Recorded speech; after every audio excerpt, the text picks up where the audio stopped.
Well, we've learned about how the Israelites stacked stones for future generations to learn the stories of faith.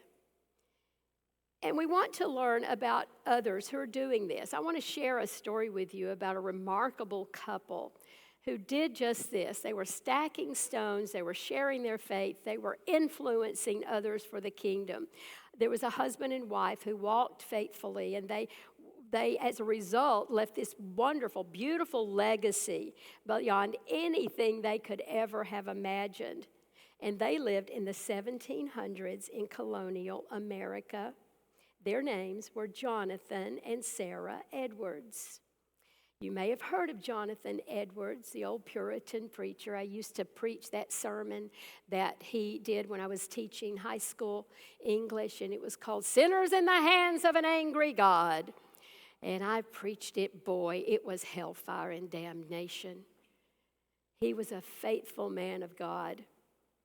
Jonathan Edwards felt God's call to become a minister, and he and his young bride began a pastorate in a very small congregation. And during the following years, he wrote many sermons and prayers, and he wrote lots of books. And he was influential in what was called the Great Awakening. That happened in the 1740s. I think we're due another one, don't you? And it was a time where he influenced people to come to the Lord, and there were revivals all over the country. Well, together, Sarah and Jonathan produced 11 children who grew into adulthood. Sarah was a partner in her husband's ministry, and he sought her advice regarding sermons and all the church matters. I thought that was a refreshing idea, too. He leaned into her, and she leaned into him.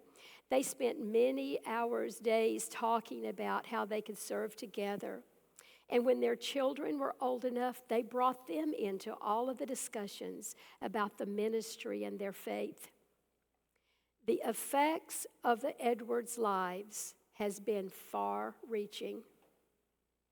But the most measurable results of their faithfulness, of God's calling on their life, is found through their descendants.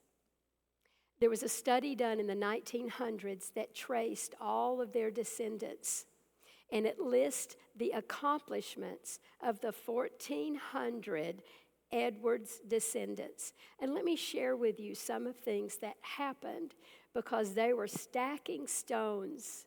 I want to use this as encouragement for us and hope for us and as a model for us to talk to our children, our family, our loved ones about the faith. This is what happened in their family. 100 lawyers and a dean of a law school, 80 holders of public office, 66 physicians and a dean of a medical school, 65 professors of colleges and universities, 30 judges, 13 college presidents, 3 mayors of large cities, 3 governors of states, 3 United States senators, 1 controller of the United States treasurer, and 1 vice president of the United States. Yes to them. Jonathan and Sarah Edwards emphasized early and consistent the instructions of the faith. They focused on teaching their children Scripture and the importance of obedience to God. They focused on an environment in their home that was characterized by love, gentle discipline, and strong examples of godliness. And that encouraged their children to come to faith. Sarah and Jonathan modeled Christian behavior. They treated their children with firmness and with love. They were active in the community, and that allowed their children to witness how their parents interacted with others.